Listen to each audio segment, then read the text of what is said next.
नमस्कार विद्यार्थियों, ये बीए पार्ट फर्स्ट की क्लास है। इससे पहले हमने भौतिक भूगोल का परिभाषा और उसकी जो विभिन्न शाखाएं हैं, इसके अलावा भौतिक भूगोल का जो विषय क्षेत्र है वो हमने देखा। आज हम भौतिक भूगोल के विकास के बारे में पढ़ेंगे। भौतिक भूगोल का विकास है वो किस प्रकार से हुआ था, डेवलपमेंट ऑफ फिजिकल ज्योग्राफी। देखिए, यदि हम विकास की बात करें कि भौतिक भूगोल का विकास है, तो इसके विकास के लिए लंबे समय तक इसका विकास है वो चलता रहा और वर्तमान में भी इसका विकास है वो हो रहा है।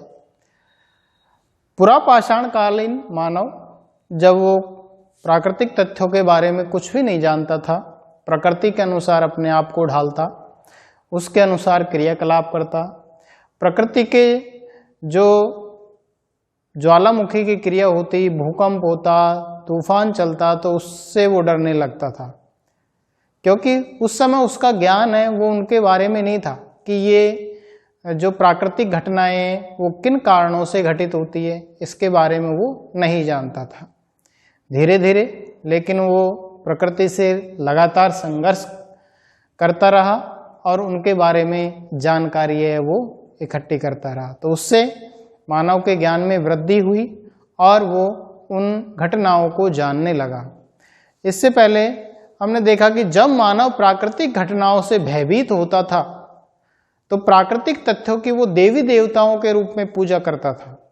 जैसे नदी है, वृक्ष है, पर्वत है, ज्वालामुखी है, इनको एक देवी देवताओं के रूप में पूजता था कि किसी भी देवी आपदा का प्रकोप है वो मानव को नहीं बनना पड़े। लेकिन जैसे जैसे मानव के ज्ञान में वृद्धि होती गई, घटनाओं को वो समझने लगा और उन घटनाओं को समझकर उसने जाना कि ये घटनाएं वो शक्तिजन्य हैं, उत्पन्न होती है, किसी शक्ति के कारण से ये घटनाएं घटित होती हैं। देखिए, प्राचीन काल के जो भारतीय ऋषि मुनि हुए, यूनानी और रोमन विद्वान हुए, उन्होंने इन भौगोलिक घटनाओं और कारकों के बारे में जानकारी इकट्ठी की और इनके बारे में जानने का प्रयास किया, और इसी जानकारी से धीरे धीरे भौतिक भूगोल का विकास है वो होने लगा। प्राचीन ऋषि मुनियों से लेकर के यूनानी और रोमन काल से लेकर के वर्तमान तक भौतिक भूगोल का विकास है वो किस प्रकार रहा, तो इसको हम विभिन्न चरणों के द्वारा समझेंगे। देखिए, भौतिक भूगोल का विकास है वो 4 चरणों में संपन्न हुआ, जिसमें 1 नंबर या प्रथम चरण जिसको कहते हैं, प्रथम चरण है आपका शास्त्रीय काल।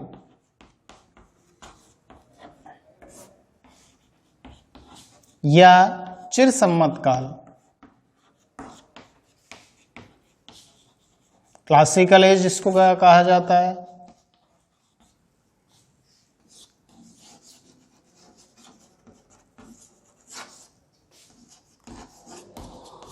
इस काल का समय था, शास्त्रीय काल या चिरसम्मत काल का जो समय था वो था ईसा पूर्व 600 से लेकर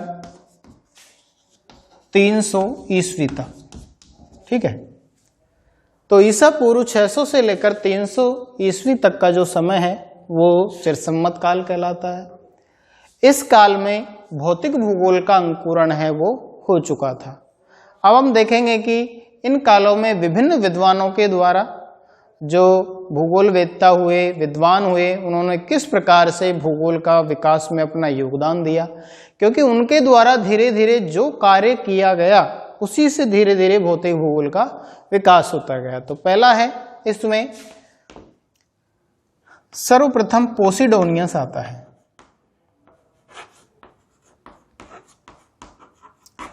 देखिए, पोसिडोनियस, शायद हमने इसको वहां भी नहीं पढ़ा था कि पोसिडोनियस को फादर ऑफ फिजिकल ज्योग्राफी कहा जाता है।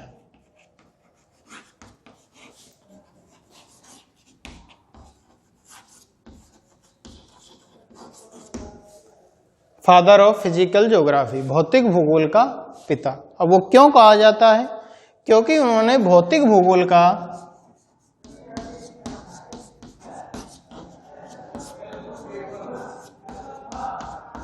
इन्होंने भौतिक भूगोल का क्रमबद्ध अध्ययन किया था।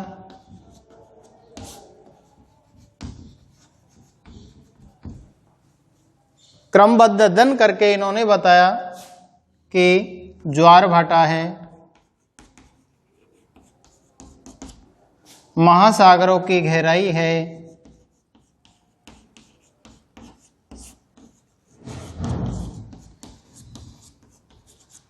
सूर्य व चंद्र ग्रहण है,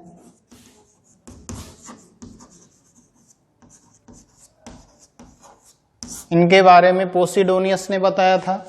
इन्होंने ये भी बताया था कि ज्वार भाटा है वो अमावस्या और पूर्णिमा के दिन ज्वार का जो उच्चावच है वो अधिकतम होता है, यानी सबसे अधिक ऊंचा ज्वार है वो आता है। तो पोसिडोनियस ने भौतिक भूगोल के संदर्भ में क्रमबद्ध अध्ययन किया था, इसलिए पोसिडोनियस को भौतिक भूगोल का पिता है वो कहा जाता है। इन्होंने भौतिक भूगोल का क्रमबद्ध अध्ययन करके ज्वार भाटा, महासागरों की गहराई, सूर्य और चंद्रग्रहण आदि के बारे में बताया था। तो दूसरा विद्वान आता है पोसिडोनियस के बाद में आपका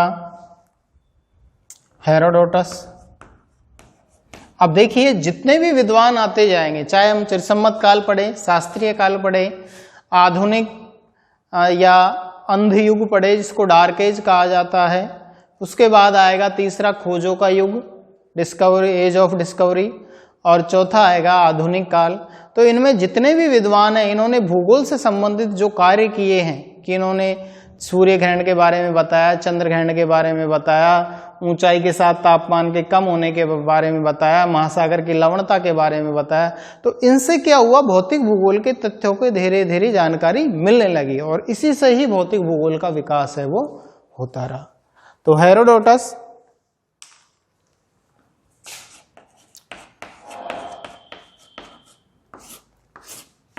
हेरोडोटस को इतिहास का पिता कहा जाता है।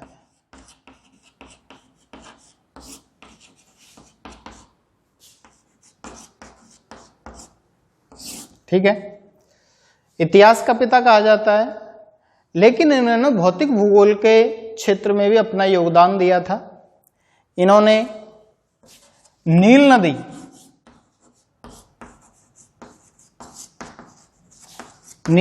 के मुहाने का अध्ययन किया। मुहाने का मतलब होता है नील नदी जिस सागर या महासागर में गिरती है तो गिरने का स्थान, मुहाने का अध्ययन किया। और मुहाने पे जो सेडिमेंट होता है, जमाव होता है, उसके लिए इन्होंने एक शब्द दिया था डेल्टा। तो डेल्टा शब्द का नामकरण है या डेल्टा का नामकरण है वो भी हेरोडोटस के द्वारा ही किया गया था। इसके अलावा इन्होंने पृथ्वी की उत्पत्ति है, आपका ब्रह्मांड से संबंधित वर्णन है, इनकी भी इन्होंने जानकारी दी थी। इसके अलावा इन्होंने अपर्दन और निक्षेप के बारे में भी बताया था कि किस प्रकार से नदी अपने अपर्दन का कार्य करती है और निक्षेप का कार्य करती है। तीसरा विद्वान आता है स्ट्रैबो। ये आप पहले ही पढ़ चुके हैं कि स्ट्रैबो ने भूगोल को सबसे पहले परिभाषित करने का कार्य है वो किया था। स्ट्रैबो ने भौतिक भूगोल के क्षेत्र में जो अपना योगदान दिया उसके बारे में पृथ्वी को इन्होंने गोलाकार माना और समुद्रों से घिरी हुई माना।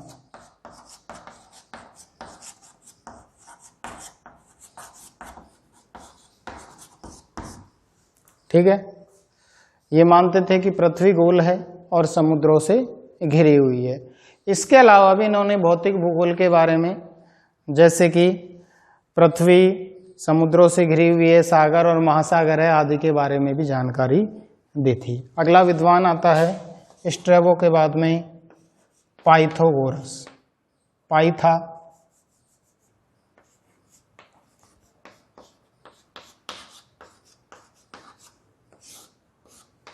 ये गणितज्ञ थे।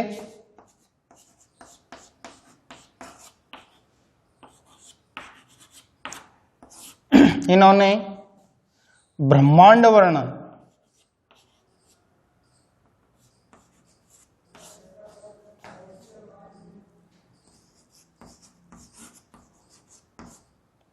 वर्णन का कार्य किया था। इन्होंने ग्रहों और उपग्रहों के बीच की दूरी बताई थी। ग्रहों और उपग्रहों के बीच की दूरी के बारे में बताया था। तो इस प्रकार से देखिए, जिस विद्वान ने भौतिक भूगोल के जिस तथ्य के बारे में कार्य किया, वही उसी से या वहीं से ही भौतिक भूगोल का विकास है वो धीरे धीरे होता रहा। तो ये पाइथागोरस थे। इसके बाद हम पढ़ेंगे अगले विद्वान को जिन्होंने भौतिक भूगोल में अपना योगदान दिया, जिसमें अरस्तु आता है, टॉलेमी आता है, पॉलीबियस आता है। तो ये विभिन्न विद्वानों के योगदान रहे। इरेटोस्थनीज आता है, इन्होंने क्या काम किया था। ठीक है, तो अगले विद्वान इरेटोस्थनीज।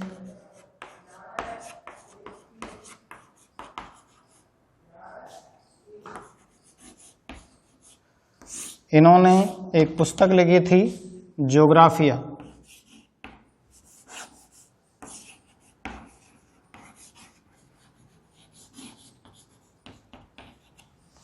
इस ज्योग्राफिया पुस्तक में इन्होंने पृथ्वी से संबंधित जो कारक है उनका वर्णन किया था। इसके अलावा इन्होंने ग्लोब के निर्माण के बारे में बताया।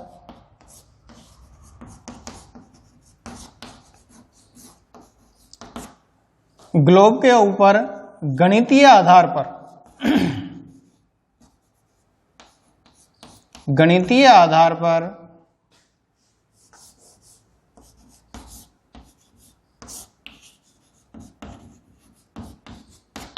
गणितीय आधार पर अक्षांश व देशांतरों का निर्धारण किया।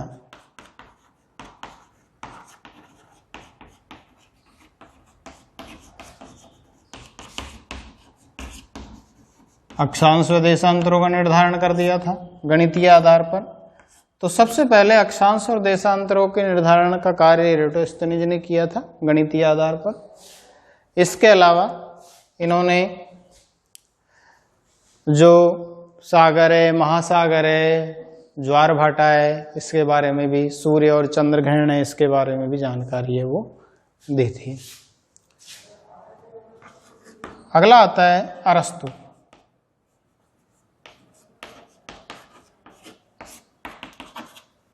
अरस्तु ये प्लेटो के शिष्य थे।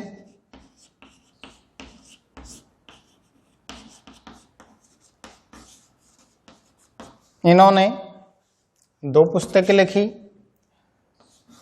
मीटीरियो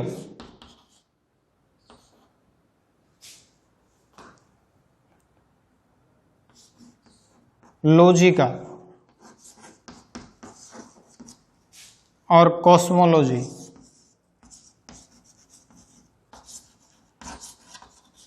ब्रह्मांड वर्णन जिसको कहते हैं।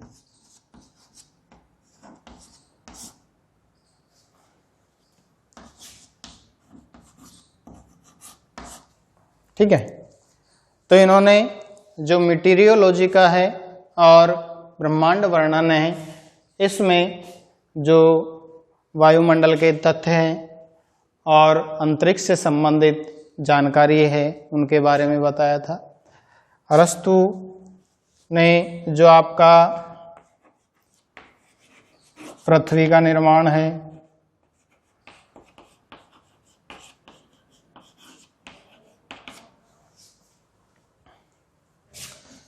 वायुमंडल है,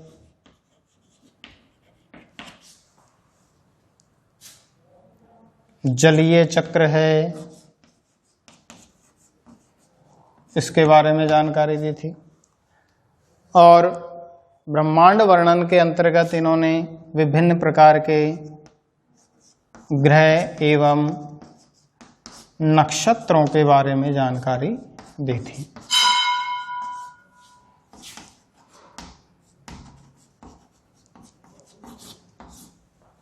ठीक है।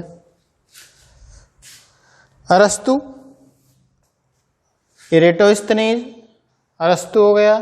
इसके बाद अगले विद्वान आते हैं। तो इस प्रकार से देखिए जो शास्त्रीय काल है उसमें भूगोल का विकास है वो होता गया। अनेक्जिमेंडर आते हैं। अनेक्जिमेंडर, अनेक्जिमेंडर है, इनको जीव भूगोल का पिता कहा जाता है।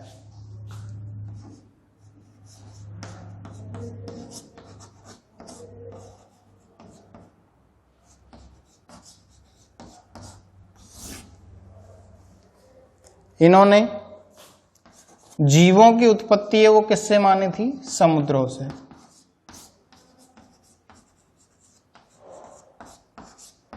ठीक है। और जो कि वर्तमान में प्रमाणित हो चुका है कि सर्वप्रथम जीवों की उत्पत्ति है वो भी जल से ही हुई थी। तो इन्होंने अपना योगदान दिया। तो इस प्रकार से धीरे धीरे विभिन्न विद्वान हैं, इन्होंने भौगोलिक तथ्यों के अध्ययन में अपना योगदान दिया और भौतिक भूगोल का विकास है वो होता रहा।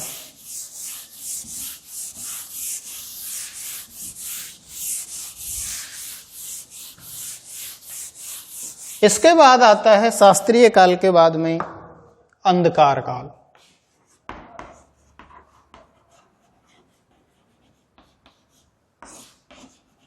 जिसको हम कहते हैं डार्क एज। डार्क एज का समय रहा था 300 ईस्वी से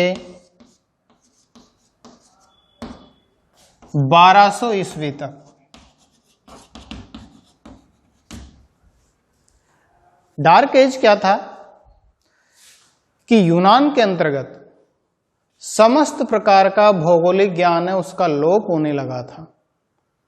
लोप कैसे होने लगा था कि इस काल में जाकर जो अरब धर्म के कट्टरपंथी थे और यूरोप के जो पादरी थे, उन्होंने पूरे जो ज्ञान है, भौगोलिक ज्ञान है, उसके ऊपर अपना आधिपत्य स्थापित कर लिया था।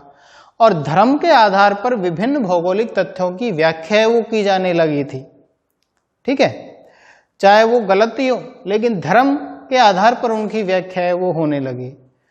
यदि कोई विद्वान विज्ञान के या वैज्ञानिक तथ्यों के आधार पर किसी कारक की प्रामाणिकता सिद्ध करने का प्रयास करता था तो उसको दंडित किया जाता था। पहले पृथ्वी और ब्रह्मांड से संबंधित एक विचार था जिसको हम कहते हैं जियोसेंट्रिक, कि ब्रह्मांड के केंद्र में पृथ्वी है। लेकिन जियोसेंट्रिक के बाद में विचार आया हेलियोसेंट्रिक, कि ब्रह्मांड के केंद्र में पृथ्वी नहीं है, सूर्य है। ठीक है, तो उस समय जो जियोसेंट्रिक विचार था वही वहाँ के पादरियों ने और कट्टरपंथियों ने माना। यदि हेलियोसेंट्रिक विचार दिया किसी वैज्ञानिक तथ्यों के आधार पर तो उनकी आलोचना की जाने लगी, उनको प्रताड़ित किया जाने लगा विद्वानों को। तो ये था डार्क एज, जिसमें भौगोलिक ज्ञान है वो पूरी तरीके से विलुप्त हो गया था। भौगोलिक ज्ञान का धर्म के अनुसार है वो व्याख्या की जाने लगी थी। लेकिन कुछ विद्वान थे जिन्होंने इस काल में भी भौतिक भूगोल के विकास में अपना योगदान दिया, जिसमें इसिडोर, कॉस्मोस नामक विद्वान, इन्होंने भौतिक भूगोल के विकास में अपना योगदान दिया था। इसिडोर ने क्या किया, उस समय डार्क एज के अंतर्गत भूमध्य सागर है, काला सागर है, इसके बारे में जानकारी दी थी। कॉस्मोस नामक जो विद्वान है, इन्होंने क्या काम किया था, इन्होंने भी भौतिक भूगोल के विकास में अपना योगदान दिया और इन्होंने जो आपके विभिन्न भौगोलिक कारक हैं, पृथ्वी, का निर्माण है या उत्पत्ति है, उसके बारे में जानकारी दी। इसके अलावा महासागरों की गहराई,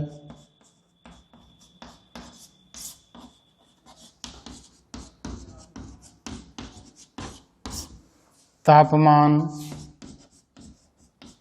आदि के बारे में कॉस्मोस ने जानकारी दी थी। इसी समय डार्क एज के समय ही जो अरब भूगोलवेत्ता थे, अरब जगत के भूगोलवेत्ता जिनको अरब भूगोलवेत्ता कहा जाता है, इन अरब भूगोलवेत्ताओं ने हिंद महासागर के ऊपरी भाग में प्रवाहित होने वाली मानसूनी पवनों की उत्पत्ति की थी। तो मानसूनी पवनों के बारे में जानकारी आई, मानसूनी पवनों के बारे में जानकारी दी।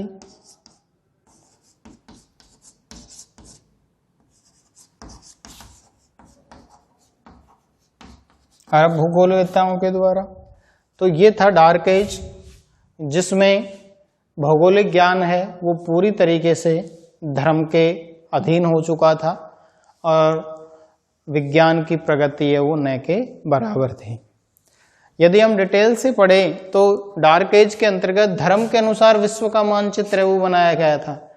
जैसे टी इन ओ की ओ के अंतर्गत टी, और इस टी में केंद्र में जो इवम और ओड, जिसमें यरूशलेम धर्म के अनुसार 2 आदि पुरुषों का निवास स्थान बताया और इसके चारों ओर सागरों की कल्पना की गई थी।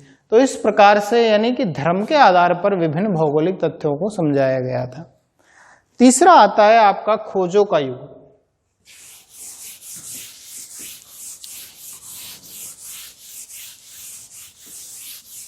जिसको एज ऑफ डिस्कवरी के नाम से जानते हैं।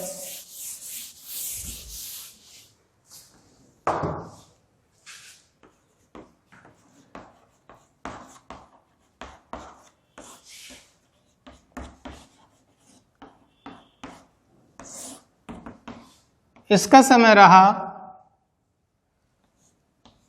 1492 से लेकर 1522 तक का समय।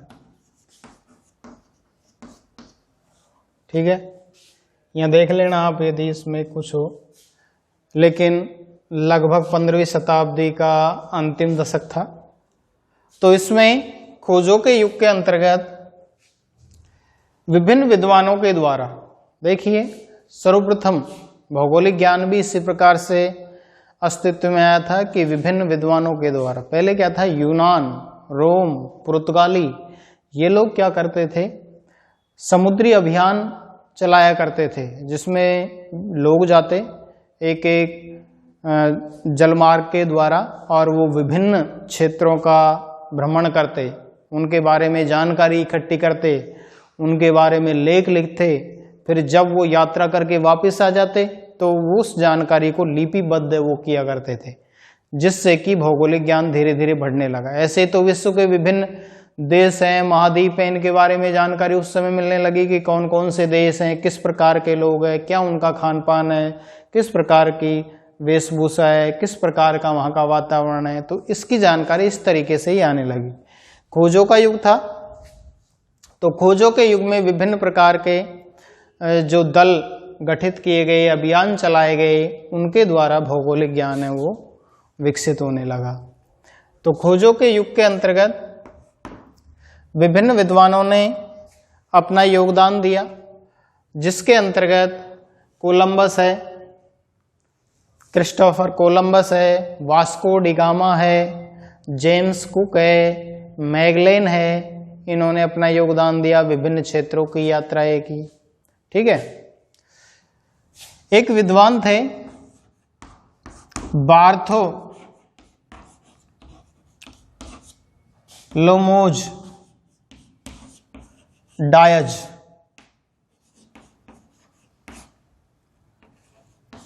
इन बार्थोलोमेव डायब ने सबसे पहले यानी सर्वप्रथम अफ्रीका का चक्कर लगाया था और अफ्रीका का चक्कर लगाने के बाद उसके बारे में जानकारी प्राप्त की कि ये अफ्रीका है, इसका विस्तार यहाँ तक है। ठीक है। इसके बाद आए अगले विद्वान वास्को डी गामा।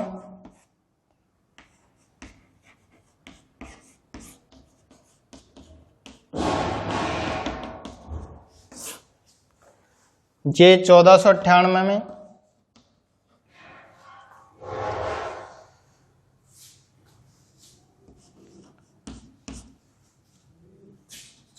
ये जलमार्ग के द्वारा वास्को डी गामा इन्होंने अफ्रीका का चक्कर लगाते हुए जलमार्ग के द्वारा भारत के दक्षिणी पश्चिमी तट पर ये पहुंच गए थे।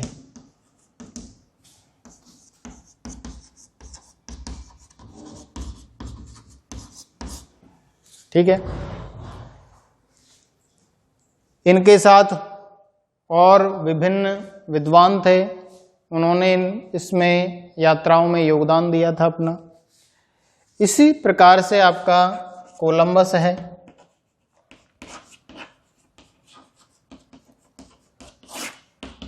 ये पहुंचना तो चाहते थे कहां पर? भारत, लेकिन 1492 में पश्चिम की ओर यात्रा करते हुए ये पहुंच गए थे बहामा द्वीप। ठीक है। बहामा द्वीप पहुंचकर आगे जाकर ये हैती गए, क्यूबा गए। इसके बाद नई दुनिया की जो खोज की वो किसने की? कोलंबस ने। भारत की भूमि समझा था इसको इन्होंने गलती से, तो नई दुनिया की खोज हो गई। तो इसी प्रकार से विभिन्न जानकारी है वो सामने आने लगी देशों के बारे में, लोगों के बारे में। इसके बाद अगले विद्वान कोलंबस के बाद में आए आपके अमेरिगो वेस्पुगी है, मैगलेन है, जिसमें मैगलेन का नाम आता है। मैगलेन ने क्या किया था? अटलांटिक महासागर को पार किया। अटलांटिक महासागर को पार करके अमेरिका के दक्षिणी जो तट है उस पे एक जल संयोजक है उसको पार किया था, और उस जल संयोजक का नाम ही मैगलेन के नाम पर मैगलन जल संयोजक पड़ गया।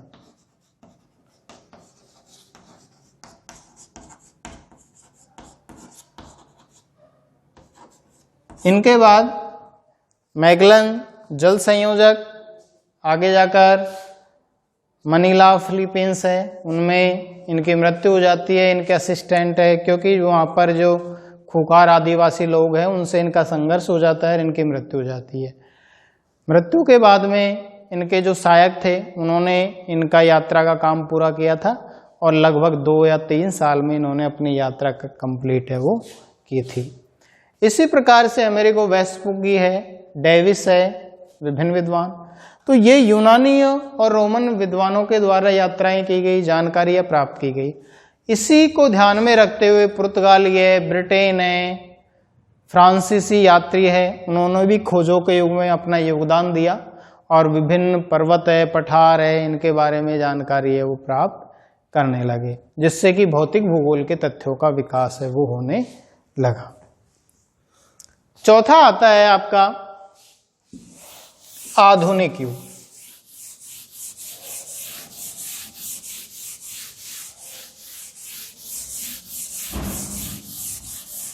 आधुनिक काल या आधुनिक युग कि आधुनिक काल में भूगोल का विकास किस प्रकार से हुआ।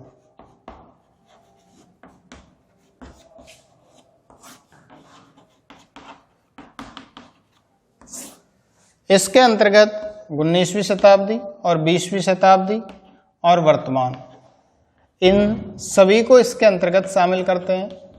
इनमें किन किन विद्वानों ने भौतिक भूगोल के विकास में अपना योगदान दिया। इसके अंतर्गत आता है हम्बोल्ट। अलेक्जेंडर वान हम्बोल्ट, ये जर्मन भूगोलवेत्ता थे। हम्बोल्ट और कार्ल रिटर दोनों ही समकालीन थे। हम्बोल्ट ने सबसे ज्यादा पैदल भौगोलिक यात्राएं उस समय की थी, विभिन्न क्षेत्रों के बारे में जाना। साइबेरिया की यात्रा है इन्होंने की थी, काकेशस पर्वत है, बाल्कन पर्वत है, इनके बारे में जाना।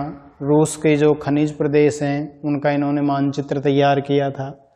तो हम्बोल्ट इन्होंने सबसे पहले बताया था कि ऊंचाई के साथ तापमान में कमी होती है।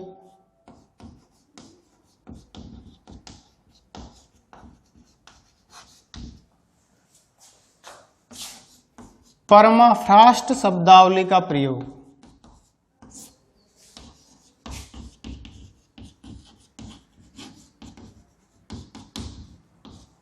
जिसको हिमाच्छादित यानी स्नो कवर्ड क्षेत्र के लिए किया जाता है, उसका इन्होंने प्रयोग किया था। रूस के खनिजों के मानचित्र है वो उन्होंने बताए थे। आपके जो एंडीज पर्वत है उनकी इन्होंने चढ़ाई की थी, तो उसके बारे में जानकारी प्राप्त की। तो ये हम्बोल्ट का योगदान था। दूसरे आते हैं रीटर। रीटर और हम्बोल्ट को आधुनिक भूगोलवेत्ता के नाम से भी जाना जाता है। रीटर ये आर्म चेयर भूगोलवेत्ता थे। अधिकतर भ्रमण का कार्य इन्होंने नहीं किया था, लेकिन जितना भी भौगोलिक ज्ञान था उनको संग्रहित करने का कार्य इन्होंने किया था। हम्बोल्ट की पुस्तक कॉस्मोस में हम्बोल्ट ने अपने कार्यों का वर्णन किया। रीटर अर्धकुंडे के बारे में रीटर में अपने कार्यों के बारे में बताया। तो इन्होंने भौगोलिक तथ्यों का संग्रहण किया।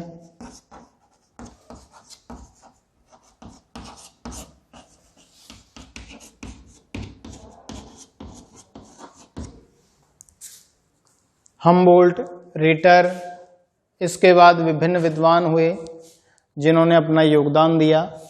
20वीं शताब्दी में, 19वीं के बाद में 20वीं शताब्दी आती है। 20वीं शताब्दी में और अग्रणीय भूगोलवेत्ता जिन्होंने अपना योगदान भौतिक भूगोल के विकास में दिया, जिसके अंतर्गत बियर्कनीज महोदय ने वाताग्र और वायु राशियों के बारे में बताया था। ठीक है। इसके बाद जो आपका हैरी एस है, उन्होंने प्लेट टेक्टोनिक और आपकी महासागरीय नितल प्रसरण की संकल्पनाएं वो दी थी। तो इससे क्या हुआ, धीरे धीरे भौतिक भूगोल का विकास है वो होने लगा। वाताग्र और सीमाग्र के बारे में बताया। चक्रवात आदि के बारे में विभिन्न विद्वानों ने खोज की थी। ठीक है, उनकी उत्पत्ति के कारणों को समझाया था। तो इस प्रकार से 20वीं शताब्दी में भी भौतिक भूगोल का विकास है वो लगातार होता रहा। तो इस प्रकार से यदि हम देखें तो भौतिक भूगोल का विकास इन 4 कालों के संदर्भ में संपन्न हुआ। आपका जो आधुनिक काल है, इसमें हम्बोल्ट और रीटर के अलावा वर्तमान में जितना भी कार्य हो रहा है भौतिक भूगोल के क्षेत्र में या भूगोल के क्षेत्र में, वो इसके विकास काल में आएगा। विभिन्न विद्वान जो अपना अध्ययन का कार्य कर रहे हैं, नए नए शोध कर रहे हैं, वो भी इसी में शामिल। तो ये हमने भौतिक भूगोल के विकास को देखा। धन्यवाद आप सभी।